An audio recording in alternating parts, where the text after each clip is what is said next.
Assalamualaikum warahmatullahi wabarakatuh. Welcome back to my channel Tuba TV Merah Putih. Di video sebelumnya kita sudah pernah membahas mengenai cara mengaktifkan Shopee PayLater dan cara memunculkan agar Shopee PayLater atau Shopee Pinjam bisa muncul di aplikasi Shopee kita. Nah, tips-tipsnya sudah pernah kita bahas di video sebelumnya. Kalian bisa lihat di playlist di channel ini. Nah, kali ini kita akan bahas kembali bagaimana cara agar pengajuannya saat verifikasi Shopee PayLater atau Shopee pinjamnya bisa disetujui. Nah, di komen di video sebelumnya kalian banyak sekali yang bertanya mengenai Shopee PayLater pengajuannya ditolak dan sebagainya ya. Nah, kali ini kita akan bahas kenapa Shopee PayLater atau Shopee pinjam tidak bisa digunakan, bahkan ditolak saat pengajuan serta diblokir. Nah, kalian simak video ini sampai selesai. Tapi alangkah baiknya sebelum kalian melanjutkan ke video ini, support channel ini dengan klik tombol subscribe di bawah video ini dan nyalakan lonceng notifikasinya. Oke, terima kasih. Langsung saja ke pembahasan videonya. Bagaimana caranya agar pengajuan Shopee PayLater atau Shopee pinjam saya disetujui? Ini merupakan fact langsung dari Shopee-nya ya. Jadi kita akan bahas untuk poin-poinnya. Pastikan Anda memiliki jaringan internet yang baik. Jadi gunakan internet yang stabil agar memudahkan untuk koneksi data serta data-data yang kalian kirim ke Shopee-nya nanti akan bisa diunggah dengan cepat ya. Nah, yang kedua yaitu pastikan Anda menggunakan versi aplikasi Shopee yang terbaru. Jadi kita update terlebih dahulu untuk Shopee-nya jika masih menggunakan Shopee yang versi yang lama. Di sini ada terakhir di update 30 Desember ya. Nah, kalian gunakan yang terbaru. Pinjaman hanya dapat diajukan untuk diri sendiri. Jadi untuk data-data yang kalian gunakan itu data-data milik sendiri, jangan gunakan data-data milik orang lainnya karena Shopee hanya memberikan pinjaman untuk pemilik akun Shopee tersebut. Jadi nanti akan diverifikasi dari Shopee-nya untuk kecocokan datanya. Jika bukan milik pribadi sendiri maka akan ditolak ya. Sedangkan untuk aktivasi akunnya kita memerlukan data diri seperti KTP dan kontak darurat. Jadi saat pengisian untuk data diri ini harus lengkap dan akurat.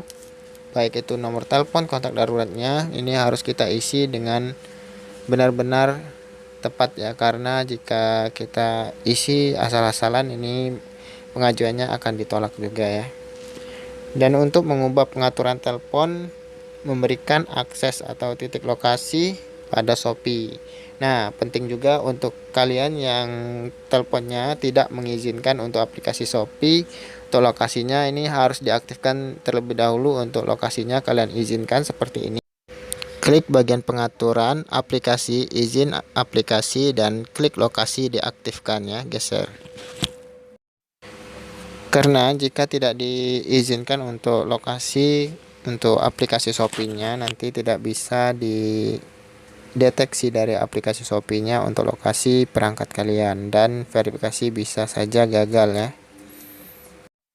Sedangkan untuk verifikasi yang terakhir yaitu verifikasi muka atau wajah di tempat pencahayaan yang cukup karena mempengaruhi kualitas video ataupun gambar saat mengikuti instruksi dari Shopee seperti membuka mulut, berkedipkan mata, dan mengangguk. Selain itu kalian juga pastikan untuk Google Play Service kalian sudah diperbarui untuk yang terbaru. Jika masih mengalami kendala untuk verifikasi wajah, kalian bisa restart untuk ponsel atau device kalian dan coba kembali untuk verifikasi. Sedangkan untuk memastikan pengajuan pinjaman atau PayLater kalian di ACC, periksa kembali untuk informasi bank seperti nomor rekening dan nama pemilik rekening. Pastikan nama yang tertera di rekening bank sesuai dengan KTP yang kalian gunakan. Periksa kembali juga untuk tagihan Shopee pinjam dan Shopee PayLater-nya. Ini pastikan tidak melakukan keterlambatan pembayaran setelah pinjaman di ACC ya. Setelah kita melakukan pinjaman, jadi kita pastikan kita sudah membayar atau melunasi hutang sebelumnya sebelum jatuh tempo, misalkan tanggal 5 atau tanggal 11 ya, sesuai dengan jatuh tempo yang kalian pilih saat mengajukan pinjaman. Jika pengajuan masih tetap ditolak, silakan cek kembali untuk data dirinya.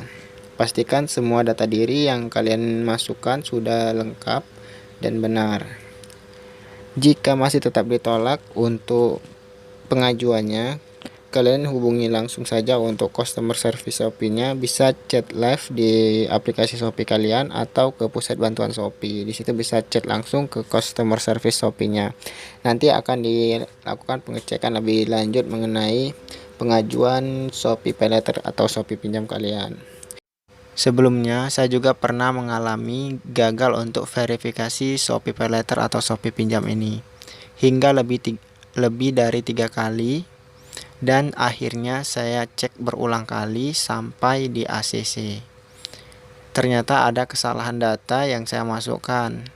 Setelah itu, Shopee Paylater berhasil diverifikasi. Saya cukup senang, tetapi ada permasalahan lagi saat Shopee Paylater saya sudah di ACC. Saya tidak bisa menggunakan atau memakai Shopee Paylater saya. Jadi percuma atau sia-sia untuk Shopee Paylater-nya karena tidak bisa dipakai. Nah, saya coba untuk minta bantuan ke pusat bantuan Shopee.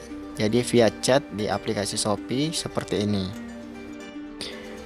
Saya chat ke CS Shopee-nya dan dimintai untuk username-nya, screenshot permasalahan, dan saya sampaikan kronologinya bahwa Shopee Paylater-nya dikunci tiba-tiba.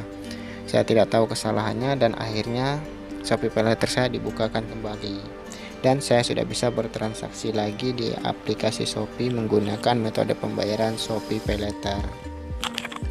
Inilah contohnya untuk pesanan saya menggunakan metode pembayaran Shopee Paylater. Jadi sudah ada pesanan yang dikemas di bagian profil di sini. Ini saya gunakan metode pembayaran Shopee Paylater dan di sini limitnya sudah berkurang menjadi 692.500. Jadi sudah terpakai kisaran 57.000 ya, karena limitnya baru 750.000. Di sini tagihannya masih 0 karena ini tagihan bulan lalu ya. Untuk tagihan yang sekarang kalian bisa cek di bagian riwayat transaksi terakhir. Nah, ini akan muncul tagihannya 1 bulan mendatang dan sudah bisa dibayar setelah barang sampai atau diterima nantinya. Nah, inilah cara untuk bertransaksi menggunakan Shopee Paylater ya. Contohnya, contoh transaksinya. Jadi itulah untuk tutorialnya, cukup sampai di sini dulu. Sampai jumpa di video selanjutnya. Jangan lupa buat yang belum support channel ini, silahkan support terlebih dahulu dengan klik tombol subscribe di bawah video ini. Sampai jumpa di video selanjutnya. Assalamualaikum warahmatullahi wabarakatuh.